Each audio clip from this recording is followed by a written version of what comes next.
বক্তৃতার সময় সকলেই বলেন কৃষি হচ্ছে আমাদের অর্থনীতির মেরুদণ্ড, কৃষি বাঁচাতে হবে, কৃষক বাঁচাতে হবে।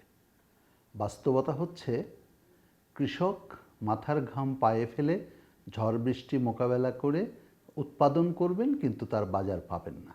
এবারও ধানের বাজারে ধস নেমেছে, বহু এলাকাতেই কৃষক তার ধান বিক্রি করে খরচ তুলতে পারেনি, এটি গণমাধ্যমের সংবাদ।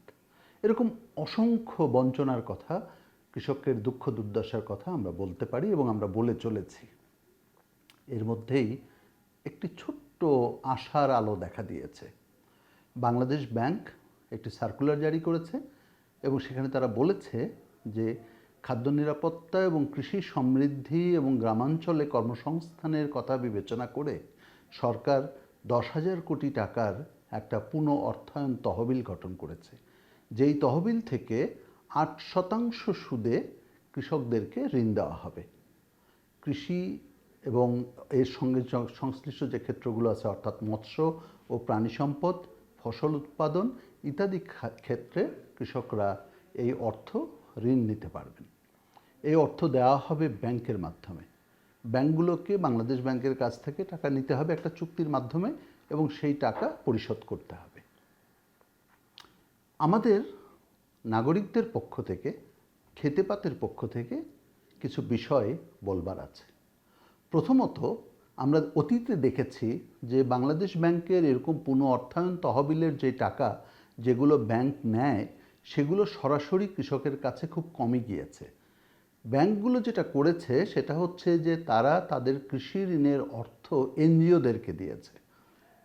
সেই এনজিওরা আবার তারা কিন্তু 8% হারে তারা ঋণ দেয় নাই, তারা দিয়েছে এনজিও সংস্থাগুলোর যে নির্ধারিত হার, যেটা 15 থেকে 25%, সেই হারেই তারা কৃষককে ঋণ দিয়েছে। এইবারও সেটা ঘটবে কিনা তার নিশ্চয়তা বাংলাদেশ ব্যাংকের সার্কুলারে আমরা পাইনি। অর্থাৎ অতীতের আশঙ্কা থেকে যদি আমরা বলি যে সরকার কৃষকদেরকে ঋণ দেবার জন্য যে তহবিল গঠন করলেন, সেই তহবিল যদি ব্যাংকের হাত ধরে এনজিওর মাধ্যমে কৃষকের কাছে দিতে হয়, তাহলে কিন্তু এটা 8% থাকবে না।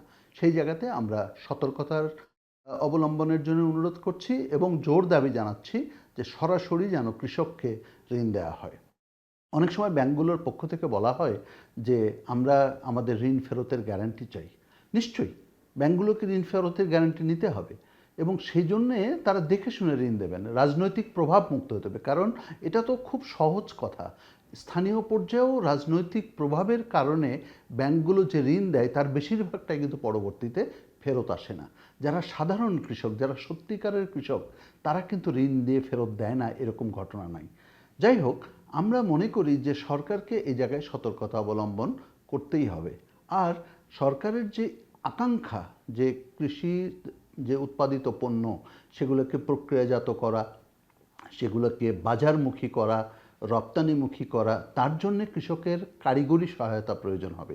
সেই কারিগরি সহায়তাটাকে আমরা বলছি, সেই সহায়ক পরিবেশ যদি সরকার গড়ে তুলতে পারে, পুনঃ অর্থায়ন তহবিলের 8% সুদের এই যে ঋণ দেবার প্রস্তাব করা হয়েছে, পরিকল্পনা করা হয়েছে, তাতে কৃষক নিঃসন্দেহে লাভবান হবে।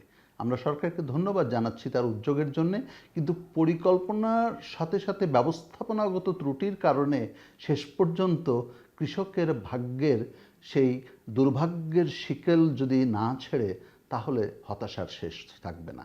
আমরা সরকারের কাছে সুদৃষ্টি কামনা করি, জোর দাবি জানাই যেন সরাসরি কৃষককে ঋণ দেওয়া হয়।